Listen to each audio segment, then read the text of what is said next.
সুপ্রিয় শিক্ষার্থীবৃন্দ, regular study YouTube চ্যানেলের পক্ষ থেকে সবাইকে আবারও স্বাগত। আমরা আজকে যুক্ত হয়েছি দেখো সপ্তম শ্রেণীর গণিত ক্লাসে। আজকে আমরা করব তোমাদের 16 পৃষ্ঠা 15 নম্বর অঙ্ক। এখানে বলছে 56,728 জন সৈন্য থেকে কমপক্ষে কতজন সৈন্য সরিয়ে রাখলে বা তাদের সাথে কমপক্ষে আর কতজন সৈন্য যোগ দিলে সৈন্য দলকে বর্গাকারে সাজানো যাবে। দেখো, এই অঙ্কটার জন্য প্রথমে আমাদের কি করতে হবে, যেহেতু বর্গাকারের কথা বলছে এই জন্যই আমাদের কি করতে হবে, বর্গমূল নির্ণয় করতে হবে। কত? 56,728। তাহলে আমরা প্রথমে এটা লিখব 56,728। এই সংখ্যাটার আমরা বর্গমূল নির্ণয় করব। বর্গমূল নির্ণয় তোমরা জানো, আমি শিখাইছি এর আগে ক্লাসগুলোতে। এভাবে একটা টান দিব, ডান দিক থেকে জোড়া জোড়া করে নিব। এখানে একটা আছে, এটাকে একাই নিয়ে নেব। তাহলে প্রথমে আমরা কি করব, 5টার কাজ করব। এমন একটি সংখ্যার আমরা বর্গ সংখ্যা নির্ণয় করব যেন কি 5-এর সমান মানটি হয় বা ছোট কাছাকাছি হয়। দেখো, তাহলে আমরা যদি এখানে 2 নিই, 2 এর বর্গ সংখ্যা কত? বর্গ মানে কি? স্কয়ার। 2 এর উপর স্কয়ার মানে 2 দুইটা 2 মানে এই যে 4। তাহলে 2 এর বর্গ সংখ্যা হবে আমাদের 4। এরপরে আমরা কি করব, বিয়োগ করে দিব। এখানে 1 নামতেছে, পরের সংখ্যাটা, পরের জোড়াটা আমরা নামাই দিব। নামাই দিয়ে এদিকে একটা টান দিব। এরপর কি করব, এখানে নিছি 2 এর ডাবল সংখ্যা এখানে নিব 4।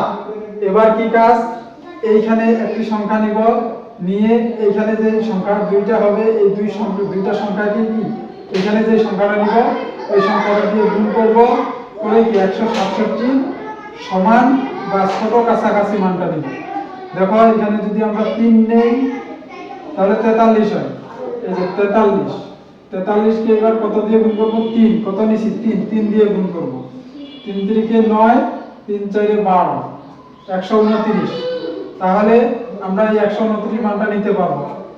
আরেকটু দেখাই দিই যে 4 নিলে কত হয়। তোমরা একটু দেখো যে 4 নিলে কত হয়। 4 নিলে অবশ্যই বড় হবে। দেখো, 4 × 16 6, হাতে 1, 4 × 16 আর 1 17, 176। এখানে আছে 167, নেওয়া যাবে না, এটা আমাদের নেওয়া যাবে না। তাহলে আমরা নিব এই যে এটা 129, এই মানটা নিব। তাহলে কত নিছি? 3। আর গুণ করলাম কত দিয়ে? 3 দিয়ে। এই যে 3 দিয়ে গুণ করলাম, গুণ করে আসলে 129। এবার কি করব, আমরা বিয়োগ করে দিব। দেখো, 17 9 আছে, 17 মিলে 8, হাতে বাকি 1, এখানে 3, এখানে ওই একটা চলে আসবে 3, তাহলে এখানে 3। পরের জোড়াটা আমরা নামাই দিব। এরপর কি করব, দেখো এইখানে যে মানটা হইল এখন 23, এর ডাবল মান নিব 46। তারপর কি করব, এইখানে একটা সংখ্যা, এর আগেরটার মতো এখানে একটা সংখ্যা নিব, নিয়ে ওই সংখ্যাটাকে আবার যা নিব তাই দিয়ে গুণ করব। যদি এখানে 7 নেই তাহলে এই 7 দিয়ে আবার গুণ করব। দেখো, 4 6 7, এটাকে গুণ করব 7 দিয়ে। 7 7 49, হাতে 4, 6 7 42 আর 4 46, 46 এর 6, হাতে আবারও 4, 4 7 28 আর 4 32। তাহলে 32 69। দেখো, যদি 8 নেই, 4 6 8, 8 নিলে গুণ করব 8 দিয়ে। 8 8 64, 4, হাতে 6, 6 আসছে 48, 48 আর 6 54, 54 4, হাতে 5, 4 আসছে 32, 5 37। দেখো, তাহলে 37 44। তাহলে আমরা কত নিব? এখানে আছে 38 28। তাহলে আমরা এইটা নিতে পারি, তাহলে আমরা এখানে কত নিব? 8 নিয়ে 8 দিয়ে গুণ করব। 8 দিয়ে গুণ করার পর দেখো এটা আসলো 37 44। তাহলে এখানে কত দিয়ে গুণ করলাম? 8 দিয়ে গুণ করলাম। এবার কাজ কি? বিয়োগ করা। তাহলে 8 থেকে 4 বিয়োগ করো 4, হাতে 9। তাহলে এখানে হচ্ছে 12 আর এখানে হচ্ছে 4, এখানে আসবে 8, হাতে 1 মিলে গেছে 0। তাহলে আমাদের অবশিষ্ট কত থাকলো? 84। এবার কি বলছে যে কতজন সৈন্য সরিয়ে রাখলে তাদের সাথে সরিয়ে রাখলে, তাহলে এই উত্তরটা আগে আমরা দেব, কতজন সৈন্য সরিয়ে রাখতে হবে। তাহলে আমরা এখানে লিখতে পারি যে 56,728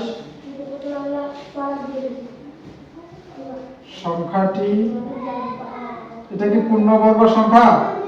পূর্ণবর্গ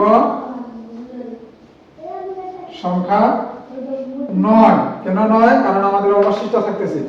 তাহলে আমরা কি করব, এখানে লিখতে পারবো যে 56,728 সংখ্যাটি থেকে 84 জন সৈন্য বিয়োগ দিলে, মানে বাদ দিলে বা সরিয়ে রাখলে এটিকে কি বর্গাকারে সাজানো যাবে। আমরা এখানে লিখব সংখ্যাটি থেকে 84 জন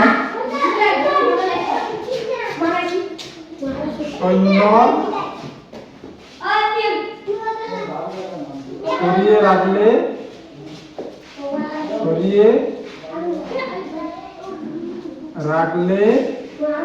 সৈন্য দলকে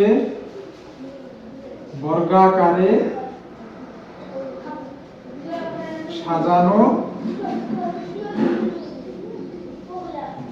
যাবে। তাহলে কি 84 জনকে যদি আমরা সরিয়ে রাখি তাহলে কি সৈন্য দলকে বর্গাকারে সাজানো যাবে। এরপরে দেখো পরের উত্তরটা, বা তাদের সাথে কমপক্ষে কতজন সৈন্য যোগ দিলে সৈন্য দলকে বর্গাকারে সাজানো যাবে। তাহলে দেখো আমরা এবার কি করব, পরের উত্তরটাতে চলে যাব। দেখো এবার কি বলছে, কতজন সৈন্য যোগ দিলে, এই যে এটার পরে আমরা লিখব। এরপর কি লিখব, আবার সংখ্যাটির সাথে একটি ক্ষুদ্রতম সংখ্যা যোগ করলে সৈন্য দলকে বর্গাকারে সাজানো যাবে। তখন সংখ্যাটির বর্গমূল হবে, দেখো 238 যোগ হচ্ছে 1, 239 এর বর্গ সংখ্যা। এটা আমরা কি করব, গুণ করব। দেখো গুণটা আমি করে দেই, 239 এটা হচ্ছে কি 239, 9 9 81 1, হাতে হচ্ছে কি হাতে 8, 3 9 27 আর 8 35 এর 5, হাতে 3, 9 2 18 3 21, এক ঘর বাদ, 3 9 27 এর 7, হাতে 2, 3 3 9, 9 2 11 11 1, হাতে 1, 3 2 6 আর 1 7, এক ঘর বাদ, 2 ঘর বাদ। দেখো 9 2 18 এর 8, হাতে 1, 3 2 6 আর 1 7, হাতে নাই, 3 2 2 4। এবার কি করবো, যোগ করবো, 1 7 5 12 2, হাতে 1, 8 9 10 11 1, হাতে 1 7 7 7 14 15 16 16 আর 17 17 7, হাতে 1 4 আর 5, তাহলে 57,121। এটার বর্গ সংখ্যা হচ্ছে 57,121। এবার কি করব, আমরা লিখব অতএব ক্ষুদ্রতম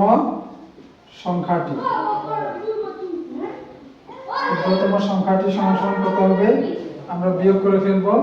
আমাদের হচ্ছে 57,121 বিয়োগ হচ্ছে 56,728।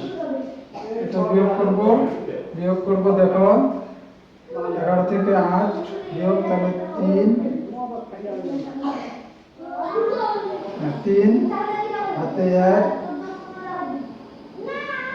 12 থেকে 3 বিয়োগ 9, হাতে আবার 1, 11 থেকে 8 বিয়োগ 3,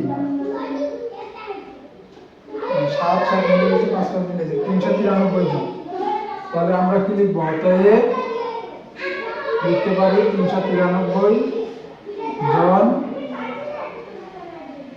সৈন্য যোগ দিলে সৈন্যদলকে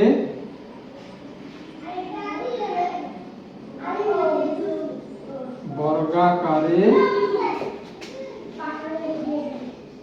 সাজানো যাবে। এটাই হচ্ছে আমাদের উত্তর।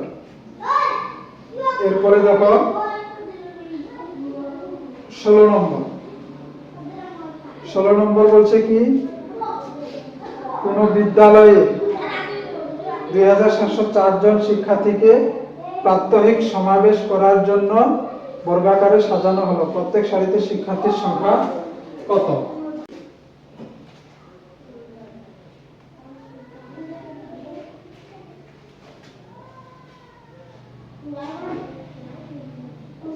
দেখো 16 নম্বর বলছে, কোন বিদ্যালয়ে 2704 জন শিক্ষার্থীকে প্রাত্যহিক সমাবেশ করার জন্য বর্গাকারে সাজানো হলো।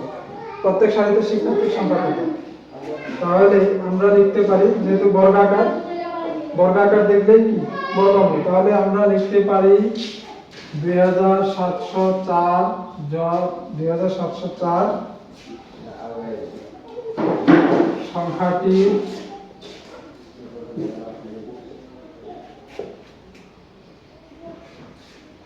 বর্গমূল হবে প্রত্যেক সারিতে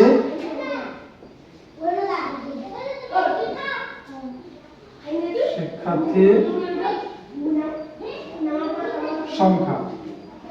কি লিখলাম দেখো, 2704 সংখ্যাটির বর্গমূল হবে প্রত্যেক সারিতে শিক্ষার্থীর সংখ্যা। এরপর কি আমরা শুধু বর্গমূলটা নির্ণয় করব। বর্গমূল নির্ণয় করার জন্য কি করব, জোড়া জোড়া টান দিব। তাহলে কি 27 এর বর্গমূল আগে নির্ণয় করি। এমন একটি সংখ্যার বর্গ সংখ্যা নির্ণয় করব যেন কি সংখ্যাটি 27 এর থেকে ছোট কাছাকাছি মান হয় বা কি 27 এর সমান হয়। তাহলে আমরা ডাইরেক্ট 5 নিতে পারি। 5 এর উপর স্কয়ার করলে হয় কি 5 5 এ 25 বর্গমূল। তাহলে বিয়োগ করব আমরা, এখানে আসবে 2, তারপর কি 0 4, পরে জোড়াটা নামাই দিব। এখানে এখন নিব কি 5 এর ডাবল সংখ্যা নিব 10, এবং এখানে একটি সংখ্যা নিব, নিয়ে ওই সংখ্যাটাকে আবার কি এখানে ডাইরেক্ট 2 নেওয়া যায়, 2 নিলে মিলে যাবে। দেখো যদি 102 হয় আর কত নিলাম 2, তাহলে 2 দিয়ে গুণ করব, তাহলে 102 দুগুণে 204, 102 দুগুণে কত হয় 204, মিলে যাচ্ছে। তাহলে কত দিয়ে গুণ করলাম 2 দিয়ে 204, তাহলে এখানে আসবে 0। তাহলে আমাদের উত্তর কত 52 আসবে। আমরা লিখব তাই প্রত্যেক সারিতে শিক্ষার্থীর সংখ্যা